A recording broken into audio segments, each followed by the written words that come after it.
Hello everyone, welcome back to AJZ Studios. This video is going to be a follow-up to the one I just recently posted, speaking on my experience in Las Vegas for WrestleMania 41 week, as well as my thoughts on both of the shows. This video will be going over the WrestleMania 42 Night 1 and Night 2 match cards, and I will also just be giving my game plan, pretty much going in, what I'm planning on doing this week, and what pretty much differs from what I did last year. So yeah, just getting started. I'm excited for both nights of WrestleMania. I think on paper, this card absolutely kills WrestleMania 41 by miles. The build up for a lot of these matches has not been great. For some, definitely more than others, just very disappointing. I would say, like Stephanie Vaquer and Liv Morgan has been a pretty solid build-up. I think Femi and Brock Lesnar has been executed to perfection. Week by week, these guys just are making everyone look more and more forward to the match, the eventual match on night 2. So those two, like, pretty much, like, absolutely hit it out of the park. This is a proper WrestleMania build. This is a proper WrestleMania match, and I am beyond excited for that. And again, look, as long as both shows deliver in some way and I can leave both nights feeling content with the matches I saw, the results, and just everything like that, then I'm fine.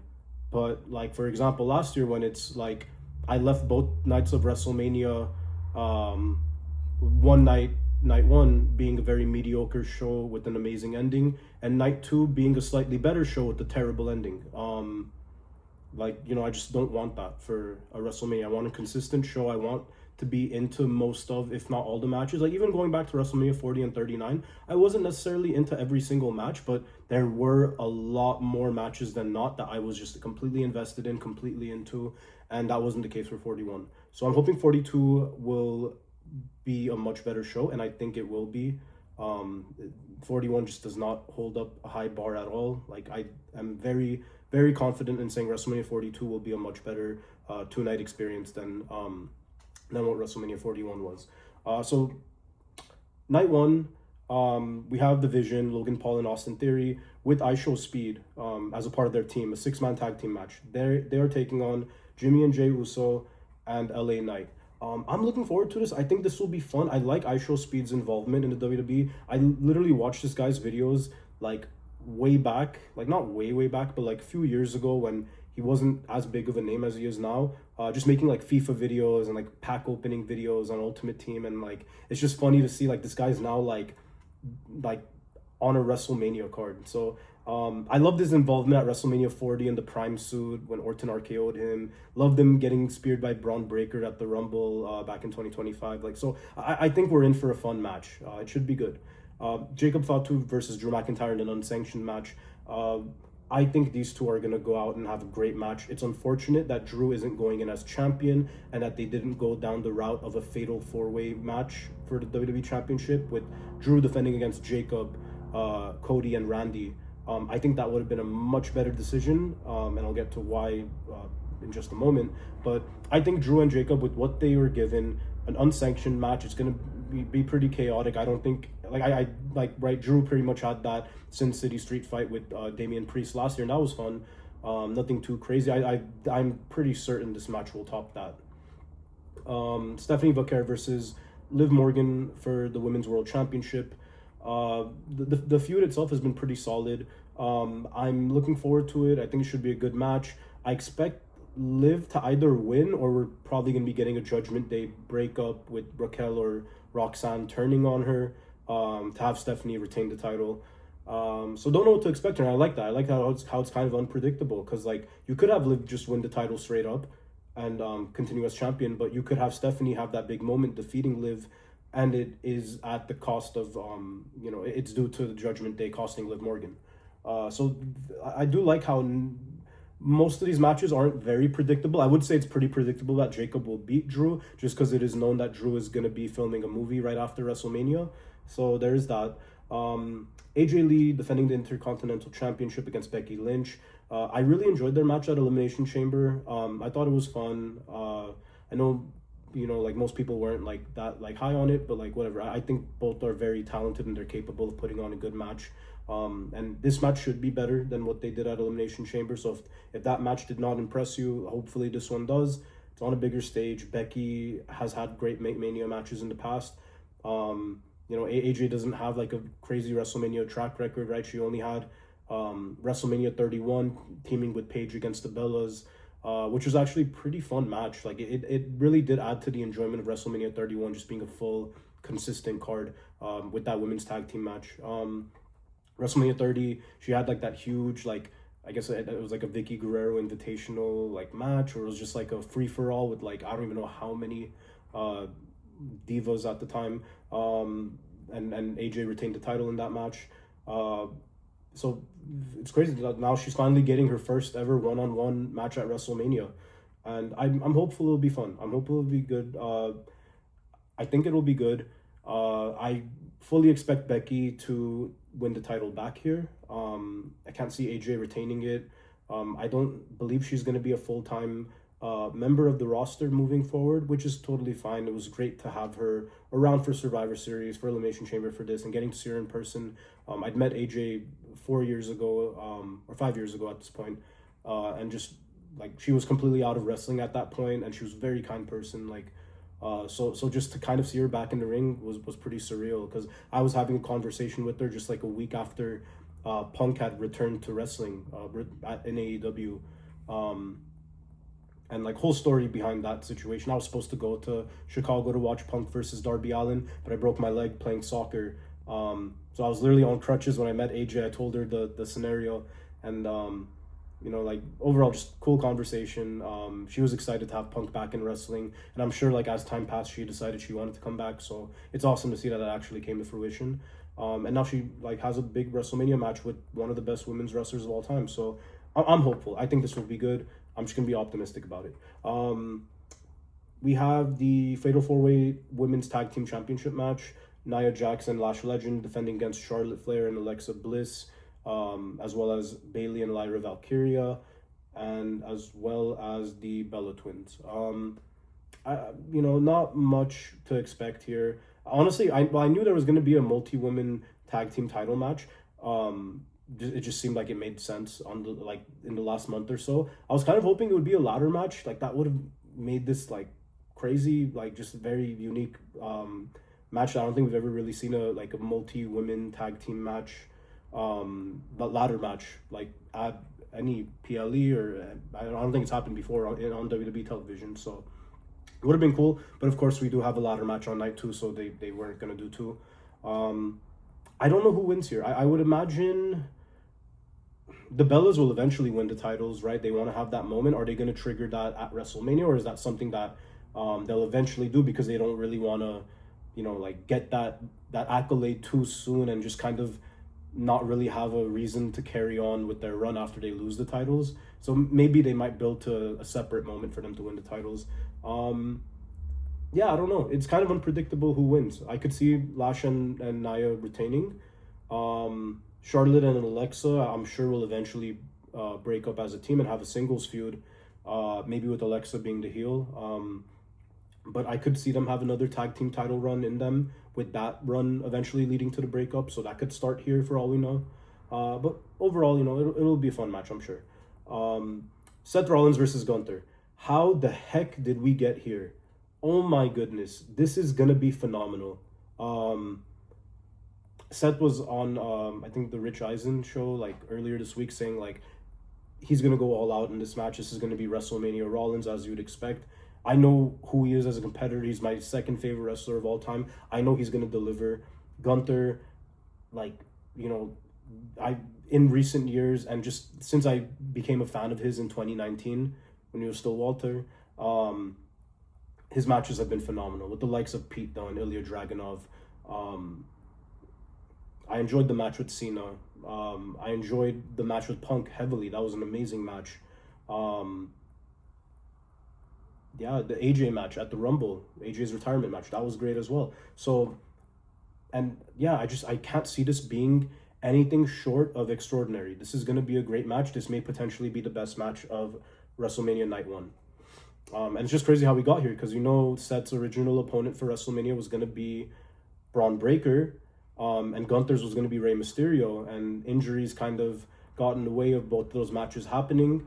Even though I think Braun is cleared now, I think they're just most likely going to reintroduce him in this match to interfere and have Seth lose to Gunther. I'm fully expecting that to be the end to this match.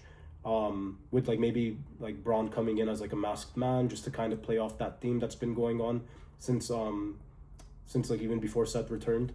And yeah, obviously Gunther gets the win here. I think it's very obvious he does, which I'm totally fine with. Again, Seth got his big WrestleMania main event win last year. All I'm expecting from him this year is just a killer match and an ending that I can kind of easily predict, but I know that I'm just hopeful the match to get there is good. I hope they get at least 15 minutes. 20 minutes may be a lot to ask for, but you never know. They might potentially get that. And yeah, then we go to the main event. Cody Rhodes defending the WWE Championship against Randy Orton with Pat McAfee. Absolute nonsense. I am so sick of these stupid inclusions on something as big as a WrestleMania main event. It just makes no sense at all to me. No sense at all. You could have easily... It was a layup. You have so much story to tell between Cody and Randy. Cody coming into the WWE at a time where Orton was embracing the Legend Killer gimmick. He was pretty much a few months away from capturing his first WWE championship and starting that whole Age of Orton run, where he was pretty much, that was his him solidifying himself as a main eventer. Around that time is where Cody came in. Orton was attacking Dusty. I think he punt kicked Dusty. There was a feud going on between the two as Cody first came in. Cody then teamed with Hardcore Holly. They were tag team champions. And then you had the turn where Cody pretty much turned his tag team match with Hardcore Holly against Ted DiBiase and a mystery partner into a handicap match. Cody turns heel, aligns with Ted DiBiase. They win the tag team titles. And then eventually Legacy's formed. And you have those guys with Orton, pretty much under Orton's wing for several years, for some big moments. Orton winning the Rumble, Orton being in the main event of WrestleMania, to have all that, and then obviously the eventual breakup by 2010, to have all that, and then Cody now is the face of the WWE. He is the top guy, he is the champion, and Orton is towards the end of his career, chasing his 15th world championship. He still feels like he has a lot left. But you could tell such a good story just through some solid promos between the two. You could have some physical interactions, the way they kind of began with big attack from Orton on Cody. And you can build this up properly and just have a good one-on-one match. Instead, you have to get the likes of Jelly Roll involved. Now Pat McAfee. I'm fully expecting some brawl between Jelly Roll and Pat McAfee in the middle of this match, which is so unacceptable. They do not need to be involved in this. Ari Emanuel needs to just stick his head out of this. This is unreal. Why do you feel the need to throw Travis Scott into the WrestleMania main event last year? You're doing a favor for someone? Give me a break. That's a story I've heard. Apparently, Travis was included at Elimination Chamber at WrestleMania because Ari Emanuel owed someone a favor. Dude, this is the WrestleMania main event. Keep that stuff private. Keep that whatever you owe someone. Why are you doing this on the Super Bowl of professional wrestling in the final match of the card? One of the greatest of all time is about to capture his 17th world championship, and you completely butchered it. That's last year. Now this year, similar story. Cody going in as champion against the aging veteran that wants to win his not 15th, not 17th championship. It's just ridiculous to me that Cody is being put in this position again. Randy too. It's not fair to either of these guys that this is happening. It's just dumb, because they can easily, if they're given the opportunity, they could have built up this match to a strong level of excitement. And then the match itself, if you just keep it one-on-one with no interferences, I'm very confident these guys will deliver. Instead, we're getting this. And I'm very hopeful that they somehow do something where, Orton just tells Pat, no, I don't need you, and just, completely, RKO punt kicks, him to the point that he does not show up to WrestleMania, and for that, they won't have to get Jelly Roll involved, and they just keep it one-on-one. Like, that's my ideal way of fixing this terrible scenario that they created. But that's not going to happen, obviously. Pat McAfee's going to be involved in some way. Jelly Roll's going to be involved in some way, and that's just what it's going to be. It's unfortunate, but I don't know who wins. You could have Orton win, but I don't see Cody losing back-to-back years at WrestleMania in his current run as the face of the company. I think Cody retains. And maybe Orton may capture the title at some point throughout the spring, maybe before SummerSlam, but I don't think it happens at WrestleMania. So yeah, that's night 1. Night 2. I think I'm personally more excited for night 2, even though there's only 6 matches on night 2. There's 7 matches on night 1. I just think the overall quality of some of these matches on night 2, it's probably going to be the better all-around show. But again, like I said, if I can leave both nights with some level of contentment, even if Cody and Randy goes completely how I expected and like just isn't great, like hopefully everything else on night 1 just hits a home run and I can enjoy night 1 somehow. But I think night 2, I'm very confident that from beginning to end, this could be possibly one of the best single nights of a 2-night WrestleMania they've ever done. I think WrestleMania 39, night 1, was probably like the best they'd ever done, at least in terms of like a single night of a 2-night WrestleMania. I think WrestleMania 40, night 2, also phenomenal. So yeah, we'll have to see, but I'm looking forward to this. I believe the opening match is going to be Femi versus Brock Lesnar. As I said, executed to perfection in terms of build-up and just getting me hyped up for this match. This is going to be a great match. I don't care if it's a 5-minute match. I hope they go long, a lot longer than that at least. Maybe 10 minutes is too hopeful, but we'll see what happens. It's kind of hard to say who wins because it should be Femi. I'm very, very certain it should be Femi, but I don't know what they're gonna do, if they want Brock to just win up until his retirement match, which may be at SummerSlam and may not be, like we're not certain. I don't see the need to put Brock on a winning streak up until his retirement match though. That's like dumb. Like you're at WrestleMania. Oba is insanely on fire right now. You gotta pull the trigger and just have this as a huge statement win to kick off his career on the main roster. So I say Oba wins. Brock loses. And yeah, and just pivoting back to night 1 for just a moment, we kind of saw where they went with the Gunther and Seth storyline, where Gunther is apparently, like he's not in cahoots with Heyman at all. Heyman's unsure on why Gunther did all this, attacking Rollins, as Rollins was going to go after Heyman. And Gunther pretty much made it apparent, like, you owe me more than a thank you. And I think another favor situation, as we did get last year with Punk and Heyman. But what I think this favor is going to be is that Gunther wants a match with Brock Lesnar, whether that's his retirement match or just a match with Brock regardless. Like, I just want a match with Brock Lesnar. I picked the day and time. Probably would be picking SummerSlam in Minneapolis. That's kind of what I'm expecting. So Gunther and Brock is for sure happening at some point, most likely this year.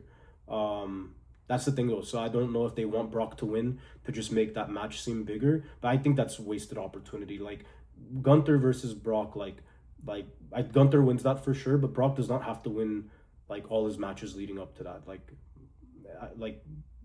He genuinely doesn't. I think Oba should win here.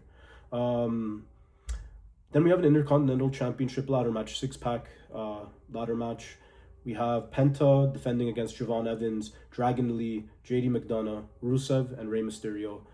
This is going to be fun. This is going to be a very cool match. I am so excited. I think the people involved can all produce something very special here. Having Rey last minute add himself in was interesting, right? Because we knew that the plan was him and Gunther, but I guess they pulled the trigger on Gunther and Rollins before Rey was cleared. Maybe Rey just got cleared and he didn't want to miss on the opportunity he didn't want to miss 2 Manias in a row. And the WWE was like, all right, we'll just put you in the ladder match. Kind of interesting that he's coming off an injury and the first match you put him in is in a multi-man ladder match. That seems kind of weird, but Rey, I think, will be fine. He's very well experienced. I think he, God willing, he doesn't get injured in this match. And his presence in there does add a lot to it. He's a legend of the game. So I don't know who wins. You could easily have a title change here, but also Penta retaining would be a pretty big moment. Yeah, hard to say. I don't really have a straight up prediction on who will win this. I could see Javon winning it, but it might be too soon to give him a title. I think he will eventually win the IC title later this year. Later this year or maybe start of next year, I'd imagine. But they could pull the trigger at Mania. There's no issue with it. Like, they could do that. They could even put on Rusev. I would not mind seeing it on Rusev. That'd be kind of fun. And also on JD, because, right, you could have a situation where JD's the IC champ now and Dom wants to go after him after WrestleMania. But yeah, there are many options. That's the fun part about a multi-man ladder match. You can't always be fully certain who's going to win it. Like, who predicted Zack Ryder was going to win the one at WrestleMania 32? Like, maybe 31, it was kind of obvious, like, Daniel Bryan was going to win it. But even that, like, you never know. Too many people involved in the match. It could have gone to anyone. So yeah, I'm expecting a great match here. Jade Cargill defending the WWE Women's Championship against Rhea Ripley. The build to this hasn't been anything of note, but I am confident that they'll put on a good match. Jade hasn't had like too many memorable matches on the main roster. I'm not gonna lie, like, there's not much I can recall from her. I thought her match with Tiffany was not bad, the one where she won the title. And yeah, I mean, I'm hopeful that, you know, her and Rhea are prepared to put on a great match. Like, Rhea is no stranger to putting on classics at WrestleMania. I don't know if this match will be a classic, but I'm just hopeful for just an overall enjoyable match. I kind of think Rhea's going to win this, but I don't know. You could have Jade retain. Another thing is, like, you know, obviously we knew that the original plan was Jade versus Bianca, and that unfortunately can't happen due to Bianca's finger injury. And I don't know when she'll be back, to be honest. It's kind of unknown. If in some capacity she can get in the ring, not for a match necessarily, it would be kind of cool if they had a sort of like WrestleMania like 40 Cody versus Roman, like Avengers Endgame style interferences with like Jade Cargill having B-Fab and Michin like get involved like one by one, and then you have EO come out to help Rhea, but then the numbers game gets to them, and then eventually Bianca comes out. And that's like a huge statement because her and Jade were aligned before Bianca was out. And then maybe that leads to Rhea defeating Jade. Rhea goes out as champion, and whenever Bianca is able to come back, which I don't believe would be very, very soon, they can move forward with the Jade versus Bianca feud. Maybe for a title if it is later on down the line, or it could be non-title as well if it was to be more immediate. And yeah, Sami Zayn defending the United States Championship against Trick Williams. Yeah, you know, I think this will be a fun match. I'm kind of confused on why you don't have Carmelo Hayes at least in it, like to make it a triple threat, or even have him go in as champion. I don't know why they felt the need to put the title on Sami. I like Sami. I don't get the hate towards him at all. Him being a champion is fine with me. It was kind of strange because they could have done a triple threat easily with Carmelo going in as champion. But I guess also this is pretty like more definitive if you do really want to create a big moment for Trick Williams. Have him beat the veteran Sami Zayn. Sami who's had big WrestleMania moments in the past. In recent years, defeating Gunther for the IC title, winning the tag team titles with Kevin Owens against the Usos in the main event of night 1 at SoFi and at WrestleMania 39. Like, Sami's a veteran of the game now, so like for Trick to win his first singles title on the main roster, defeating a guy like him, in a one-on-one match, I guess it adds more to it. But a triple threat would be welcome. I think just given that there are a lot of singles matches on both nights. It wouldn't hurt to have one multi-man match, a triple threat, a fatal four-way.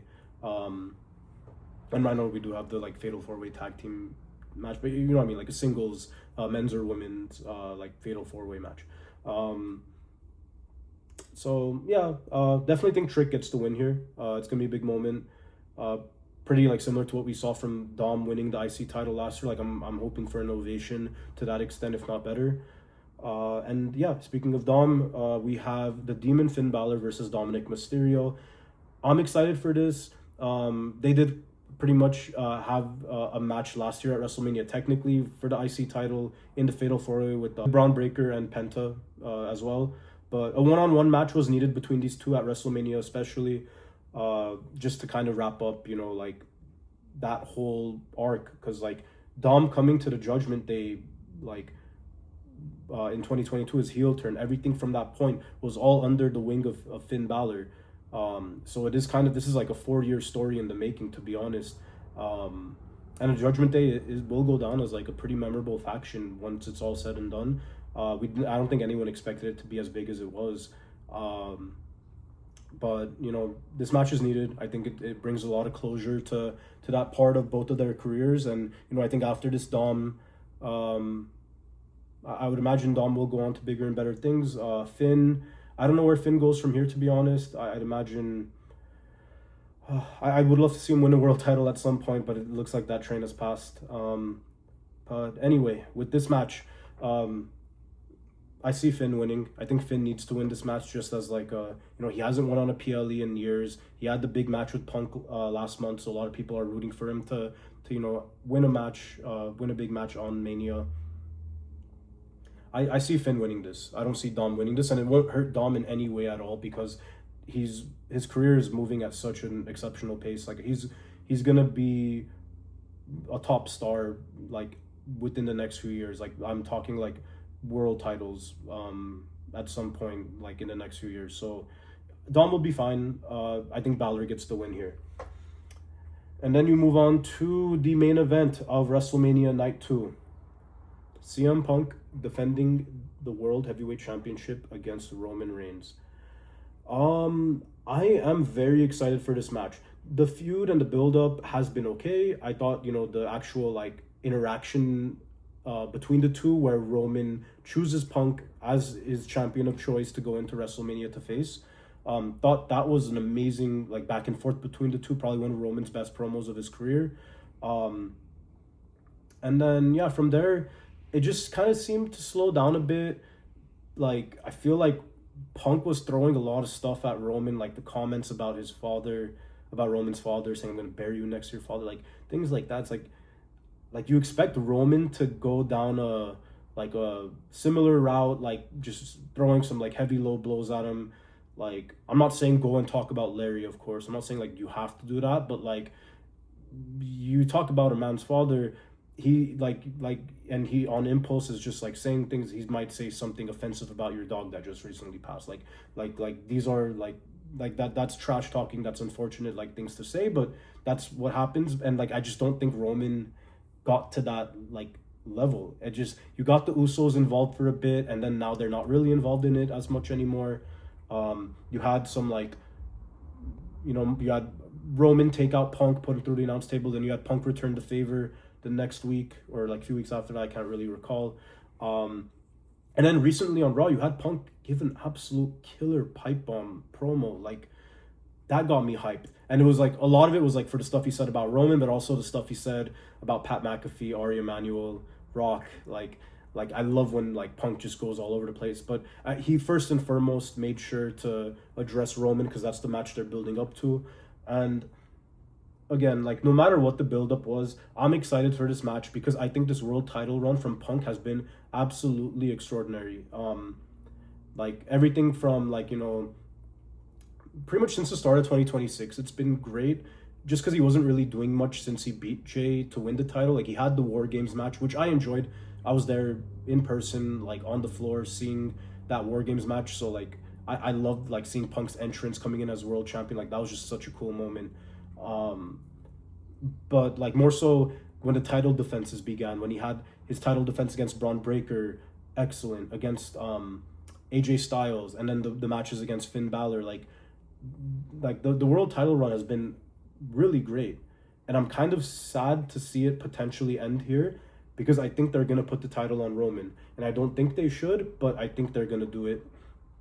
And yeah, all I can hope for is a clean finish because I'm tired of having run-ins and low blows and like all this for like, cause, like if you literally look at the last two WrestleMania main events, both involved outside interference and low blows. Like It's just like I want, like, it doesn't hurt to just have a clean match, clean finish, and just leave it at that. Like I would like apparently night one we're gonna be getting a crazy brawl between Jelly Roll and Pat McAfee most likely, and some form of outside interference influencing the result of the match. So I'm hopeful that night two they do away with that and just keep it Punk Reigns, and Reigns or Punk is the better man on the night. If Reigns beats him clean, I'm okay with that result. I personally don't want him as champion because I know he's not going to be appearing on TV as much as Punk would, or having those amazing title matches on Raw and on PLEs leading up to SummerSlam. But yeah, if they give it to Roman, I'd expect him to hold it up until SummerSlam and then potentially lose it to a Braun Breaker or Femi. And if Punk still holds on to it, I mean, that leaves a lot of room open for potentially like I know some people won't want to hear this, but rekindling his feud with Seth now challenging for the world title that he never lost. So there is a reason to rekindle that feud. And yeah, I don't know. I want Punk to win. I'm good. This is I feel like this is the first time in a long time where I am gonna be so deeply invested in a match that I I'm fully on the side of Punk. Like I'm gonna be chanting for Punk. I want him to win that match. Like I love Roman. Like I think he's done phenomenal work in the last 5 years for whenever he does show up. But I do not want him to win on that night, and I'm rooting against him. And I just haven't had like a feeling like that going into a WrestleMania match. To be fair, like WrestleMania 40, of course, rooting against Roman, rooting for Cody. Like that's probably the last time I fully felt that in my heart. Like, man, like I am invested in this. I know this is scripted. I know whoever wins, like someone decided that beforehand. But like I want to see the moment of this guy, my guy, taking the W tonight. So we'll see how that goes. I think it's gonna be a good match. I don't know if they right, because they just had a match technically at WrestleMania 41 with Rollins to make it a triple threat, and I think that match was excellent. Roman and Punk could put on a great match. We'll see what they do. And yeah, I'm very hopeful that will be a very clean and just enjoyable conclusion to what looks like a great 2-night WrestleMania card. But yeah, I'm very hopeful that whatever the result be, Punk and Reigns just leave a positive note to wrap up night 2, and like people can leave Allegiant Stadium just with like a good feeling, like knowing like, hey, I'm glad I came to WrestleMania. Because when I left Allegiant Stadium Sunday night, WrestleMania 41, I felt so awful and just like, why the heck is this a WrestleMania main event? Like, what was the point of like night 1, like I got what I wanted. Night 2, like I could have missed that and not really like felt much. I don't want that to be the case here. Night 2 should be better than night 1, I feel, but night 1 could surprise me. We never know. Overall, I'm very confident that both shows will deliver. Like I said, the Cody Randy situation, I mean, would have been better off making it a fatal 4-way with Drew defending the title and then losing it to whoever they wanted to go with, instead of the disaster they turned it into. It's very disappointing that they went that route, but again, you're not going to enjoy everything on every show you go to. But if the great things are great and memorable and something I'm thankful to have been there in person for, then I'll leave content. And I'm very much looking forward to WrestleMania week. So just to let you guys know my plans for the week. Same thing as I mentioned in my previous video, actually. And I'll leave links to both my recent video if you haven't checked it out, as well as a video going over my advice and tips for traveling to Las Vegas for the first time, to traveling to WrestleMania for the first time, that I made last year prior to WrestleMania 41 week. And right now I'll just be doing something similar, but going off of that experience from last year to let you know, how I'm going to be doing things a little differently this time around. So to begin, Thursday, April 16th, gonna probably do the same thing. I'm gonna plan to leave home early from LA, drive to Las Vegas. I want to arrive before 9 a.m. if I can, so I probably won't go like super early. I'm not planning to go to any free meet and greets. Funny enough, Jay Uso is literally doing a meet and greet at the same Walmart that I went to, that I spoke about, like doing a meet and greet on that Thursday at the same time. So kind of funny. Not gonna obviously do that a second year in a row. Already met the guy. There are certain wrestlers I would prefer to meet a second time, that I've mentioned before and will mention actually in this video. But anyway, I want to get there early because I am hoping to potentially check in early to my hotel, but if not, I can just do mobile check-in. That's totally fine. And I was going to go park at MGM Grand. I'm actually staying at Mandalay Bay this time around, which makes things a lot easier for walking to and from Allegiant Stadium for WrestleMania. But I was going to park at Mandalay Bay to take the Las Vegas monorail. And I've mentioned the monorail in my previous videos. This is a paid monorail system that will take you from MGM Grand to the Horseshoe in Paris as the next stop, and then the following stops being Caesar's Palace and Flamingo. The stop after that being the Link and Harrah's. The stop after that being the Las Vegas Convention Center. The stop after that being Westgate, and the final stop being the Sahara Hotel. The monorail is definitely going to be as useful, if not more useful, this time around, for several reasons. So like I said, you have the Las Vegas station, which last year, because WrestleMania, the Superstore and WWE World were in the West Hall of the convention center, you had a bit of a walk from the station to get there, but now this year it's in the South Hall, which is just a much more convenient walk. I think it's still like a walk, of course, but I think you can easily connect to the indoor area, so it's just a little easier. And definitely makes things a little bit easier to get to the Superstore and to get to WWE World. And on top of that, as I mentioned, the stop after MGM Grand is the Horseshoe in Paris. WrestleCon is taking place at Horseshoe rather than the Westgate Hotel, which it was at last year. And Westgate, I thought, was a fine host for WrestleCon. It was my first ever WrestleCon. This year, I'll definitely be going to WrestleCon. But the fact that it's at Horseshoe makes it a little bit more convenient, because it's like the monorail begins at MGM. I can park there and then just take the Metro one, the monorail, take it one stop over, and I'm already at WrestleCon. I can take anything I want to get signed and comfortably, like if I have a day pass or multi-day pass, return to my car at MGM, put stuff in there and come back as I need to, and even go to the convention center after that if I needed to. So it's just very, very convenient not having to take those extra stops past the convention center, the one immediately after the convention center, to get to Westgate for WrestleCon. So yeah, I'm gonna be arriving at the Las Vegas Convention Center. I was gonna just go to the Superstore. As I mentioned in my previous video, trying to get the WrestleMania souvenir cup and the program. Those are like my must-haves that I get when I get merch for like a WrestleMania that I go to in person.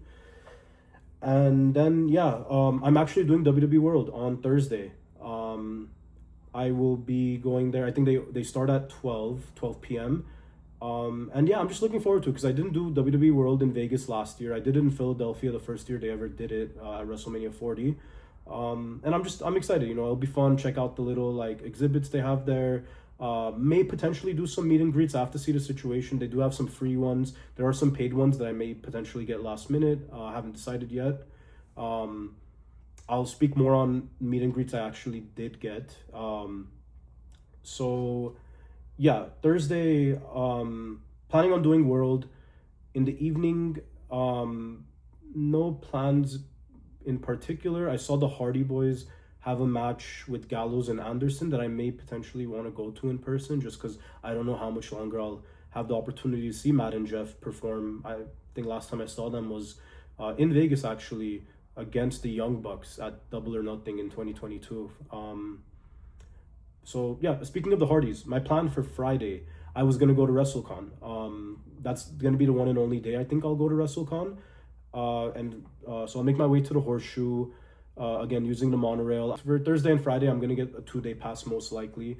And then if I need to use it again on Sunday, which I may, I'll probably just do like a 1-day pass or like one-way ride, just depending on the cost. Anyway, was gonna go to WrestleCon. My hopes for WrestleCon are to meet the Hardy Boys for the second time. I'd met them at WrestleMania 33 weekend in Orlando, literally the morning before they made that huge return on the event. And yeah, I'd love to meet them again. Don't know for sure what time slots they'll be there for, just because it's not revealed on the website yet. But hoping to meet them. Also hoping to meet Kurt Angle. So I'm looking forward to that. Those are like the main three people I want to meet at WrestleCon. But things can change, right? Because like I mentioned in my previous video, you go to WrestleCon, right? You pay the entry fee, and then you're in there, and it's like you're just seeing a variety of different wrestlers from wrestling's present and past, and like you might just on an impulse be like, hey, I would love to meet this guy and get a photo with them, and you may do that, and like that's kind of, you know, that's the beauty of it. It's very different from a WWE World or WrestleMania Access type of experience, where the meet and greets are like very much more organized, but that also makes it a little more like inaccessible in a way. So yeah, following that, as I mentioned in my previous video, I told you guys about the free sponsored meet and greets that do occur on WrestleMania week, roughly between Wednesday and Friday. There were a few on Wednesday that I was interested in, specifically Alexa Bliss and Charlotte. I thought like that would be an awesome one to go to, because I've been wanting to meet Charlotte. I've met Alexa previously and would love to meet her again, but it's on Wednesday. I unfortunately will be coming in the day after, the morning after Thursday. Thursday morning I'll be driving in, so won't be able to meet them, unfortunately. Totally fine, another time most likely. But an amazing opportunity I saw. Gunther is doing a sponsored meet and greet from Wheatley Vodka over at the Strat Hotel. So like I'll be there for sure, because again, like he's like someone you would normally have to pay for a photo op at WWE World. So this is just like an awesome opportunity to just like meet him for the first time. Like I could like, there's like a few things I'd love to tell him, just that I'm looking forward to his match with Seth. Wanted to kind of tell him about like my experience traveling to Vienna, his home city in Austria, and like I don't know how much time I'll have to honestly talk to him. But just like he's someone I've been wanting to meet for a good while, and I'm thankful that this opportunity has come around, because it's kind of conflicting with the time of SmackDown that Friday. But the good thing is I don't care to go to SmackDown, so perfect for me.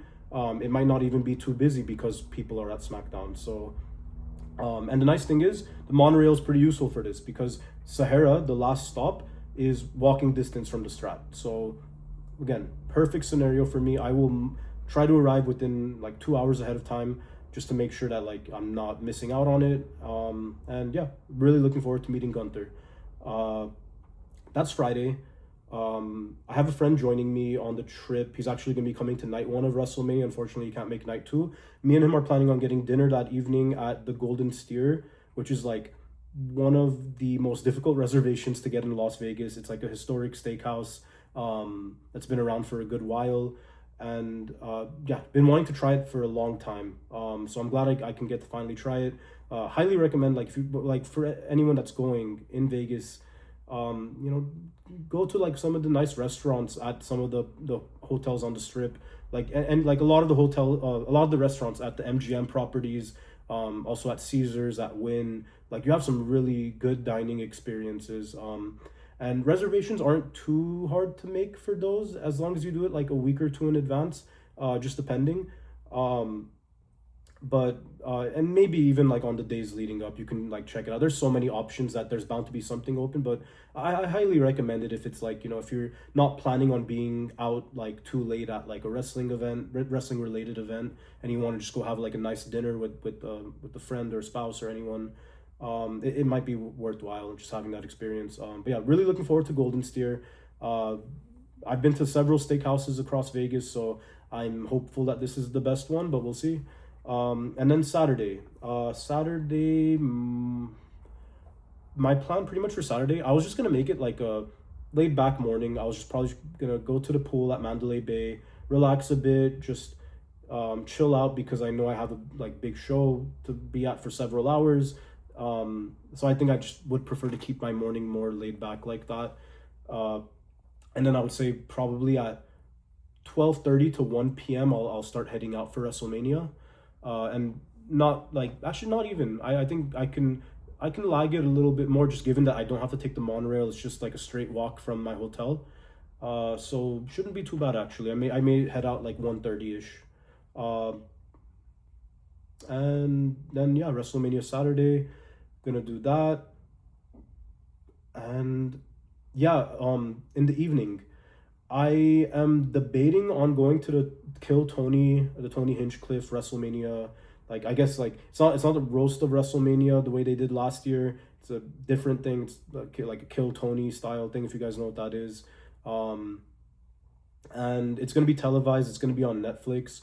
So I'm kind of hesitant to go just because I know it's gonna be on Netflix. There was something about the roast last year where it was, everyone had to like seal their phones. There were no cameras. Like it was not a recorded event.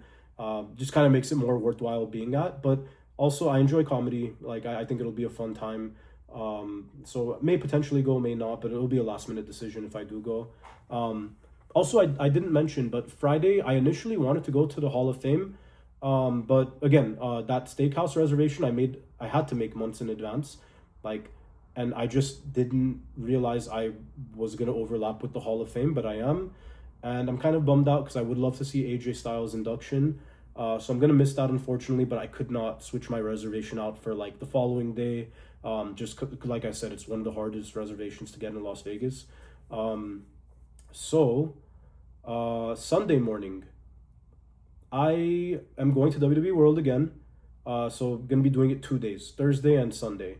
Sunday, I have purchased meet and greet opportunities that I'm surprised I was able to get. I didn't purchase them. I was at work.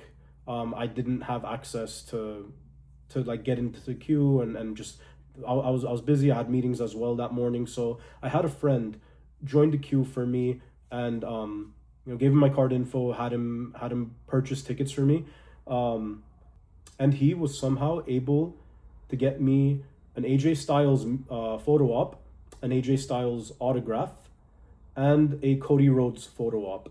And you guys have no idea how excited I am about this. I don't know if I brought it up much in previous videos, but since Cody returned to the WWE, I've been trying to get a meet and greet with him. I met him back at SummerSlam 2012 Access in LA back when I was 14 years old. And it was like a crazy experience where my friend was in front of me. He went ahead, met Cody, and then they were going to cut me off for Cody to exit and to bring in a new talent. But he noticed that me and my friend were together, so he kind of wanted us to have that experience together. So he told the security, like, just hold off a moment, like, let him come up. And thankfully, I got to meet Cody that day. We couldn't take a photo, unfortunately, that day because as we were getting through, because he was, like, approaching that point of, like, transitioning out, they were rushing, like, people to get through, so we could only do autographs. We couldn't get photos. So I had Cody sign an autograph for me, but I couldn't get a photo with them. So like I was always hopeful like at some point I could get a photo with them. And when he came back to WWE, and also I just never had like really took chance with any like opportunities to meet him during his whole independent run, his New Japan, like ROH New Japan AEW time period. I just never had the opportunity to meet Cody.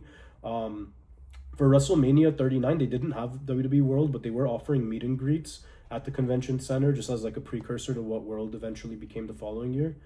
And I don't think Cody was doing meet and greets that weekend. At least I don't recall. Because if he did, I would have probably hopped on it. But WrestleMania 40, it was impossible to get Cody. Given like his hype was probably at its complete height at that point. But I waited through the queue. And I was also very hopeful to get Punk too, because Punk had just come back and was announced to do World as well. So I tried getting, like my goal was to get either Punk or Cody, potentially Rollins if I could. And by the time I got through the queue, all three of them were out. So it sucked, but it was what it was. And I think WrestleMania 41, similar situation. I mean, as time came to purchase meet and greets for WrestleMania 41 World, I'd already had that experience of meeting Seth and Punk the like on the hours leading up to their match on the Netflix premiere. So I was pretty much fully set on Cody or nothing. Like that's all I wanted to get for WrestleMania 41 weekend. And yeah, I think so. I got in, and then I believe all they had left were autographs at that point. And I didn't want that. I wanted to have a photo with the guy. So I just didn't see the value in paying for an autograph that I didn't want just to meet him again. A photo was definitely like the more ideal thing I wanted with Cody. So I'm very, very excited for that. And similarly with AJ, I have not met him yet. One of the times I went to one of those free Cricket Wireless meet and greet events, that was like the first time I experienced like, oh, I like arrived a little too late. Like, I think it came like an hour prior to the arrival time, and did not get to meet him in time, and he had to head out. So that's the unfortunate thing about those free meet and greets, is that you sometimes find yourself in that situation. But ever since then, I've made sure to arrive at least 2 hours ahead of time if I'm really committed to wanting to meet that wrestler in particular. So yeah, I'm excited to finally have a guaranteed meet and greet with AJ. Excited to take a photo with them. I'm also getting an autograph from him, which you do separately. You go through the photo op line, and then the autograph line is separate. But I was gonna have him sign this, the same title I had Bobby Lashley sign last year. If you guys can like make out the autographs, I have Seth Rollins on here from WrestleMania 33, Bobby Lashley from last year. I have Sheamus from when I met him in 2018, and then I'm probably gonna have AJ sign some, like pretty much like right here. Also, I have Rollins and AJ's like side plates like on both, because I was always planning on getting both of them to sign this belt. I wasn't sure who else I was going to get when I initially bought it, but I'll probably switch out the Rollins one for my other AJ one, just to like have like a full AJ style set of side plates, and I'll request them to hold the title in the photo I take with them, which normally the wrestlers are pretty cool with that. So whether he says yes or no, like whatever, like it's just something I'm going to make a request for.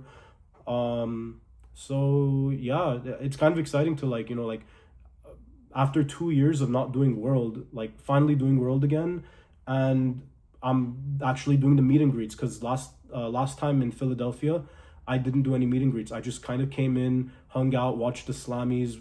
That was actually a lot of fun. Really enjoyed that. I was like row 2 pretty much to like see like Punk come out, accept like 2 awards. So yeah, like it was definitely fun, but I never actually did the meet and greet. So I'm excited to actually do that this time around, and to meet like the one guy I've been wanting to meet for years. Well, both guys, both AJ and Cody, I've been wanting to meet for years. So I'm glad to finally knock both out within like an hour of each other. So that'll be fun. And then yeah, following that, I am pretty much gonna leave World, I'd imagine, fairly soon. I don't want to risk being late to Mania. I'll either take the monorail back to MGM. That might be the fastest option, or I may just Uber to either MGM to get my car, or to Mandalay Bay to start walking. Just depending on how time sensitive the situation is. Because if I find myself at World and it's 1 p.m., then I'm cutting it close, because I think Mania's start time this year is 3 p.m. on both nights. So don't want to risk anything. Definitely, if I need to like last minute just get like an Uber, like it's not that costly, like it's might as well just do it.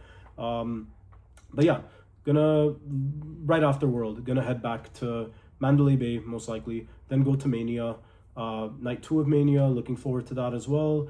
And then yeah, following that, no major plans for the evening, for Sunday evening.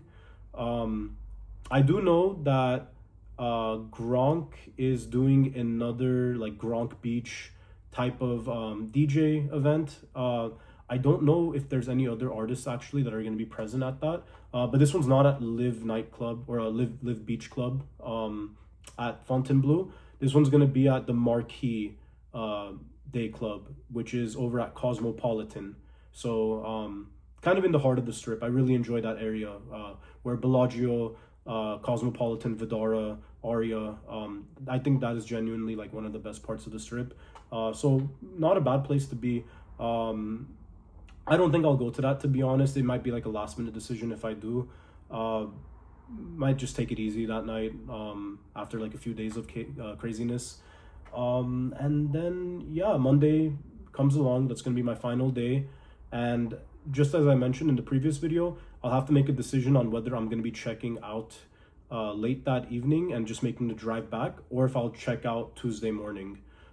which I'm leaning more so on Monday evening. I think it works out better for me. I don't want to miss additional days of work if I don't need to. So yeah, and the only other plan for Monday would be going to Raw, and that's very dependent upon how I'm feeling after WrestleMania.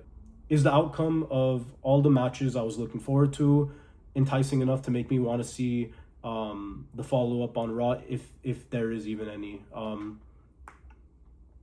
It's Raw after Mania. There will always be surprises, potentially a debut or a turn, a big moment, something. Like you'll always get like something fun for the most part. Not WrestleMania, not the Raw after WrestleMania 39, unfortunately, but most Raw after WrestleManias you'll have a good time. And yeah, that'll be a last minute decision if I do go. Even if I do go, I may also still decide to drive back immediately after. Just have to make that like decision on the night of. And yeah, if you guys are coming to WrestleMania, I hope you guys have a great time. It's a lot of fun. If it's your first, enjoy the heck out of it. If you've been there many times and this is your first time doing one in Vegas, you didn't come last year, enjoy Vegas, have a lot of fun, explore the city, the Strip especially, go to Fremont Street and Circa. The Circa Hotel is excellent if you have the time. And yeah, if you guys see me, please feel free to say hello. Like it's always awesome meeting people. So yeah, I'm always open to the conversation and just the fun interaction. And yeah, please leave comments as well, just giving your thoughts on the cards for both night 1 and night 2, as well as your opinion on traveling to WrestleMania if you elected to do so or did not, and if you would go in the future, depending on where they decide to go. I know next year's Saudi Arabia. I'm not fully certain they're gonna keep that as the host location, just given the world events right now. But we never know. I don't know if I would go to Saudi Arabia next year. It's up in the air. This may be my last WrestleMania for a while, but I'm gonna enjoy it. I thank God that I've been able to experience what is now my 4th WrestleMania in a row and my 6th overall. And this was an event I dreamed of going to as a kid. And like at my first one, I was 17 years old, and like now 10 years later, 11 years later, I'm going to my 6th one, and it's kind of crazy, but I'm looking forward to it. Again, thank you guys for your viewership. I really appreciate you sticking through and just hearing me talk. I know these videos are a bit long, but I'm thankful that you guys do take the time to hear me out and just value what I have to say about my experiences and anything I have to talk about. So anyway, guys, hope you have a great rest of your day. Take care. Yeah, this is AJZ Studios signing off.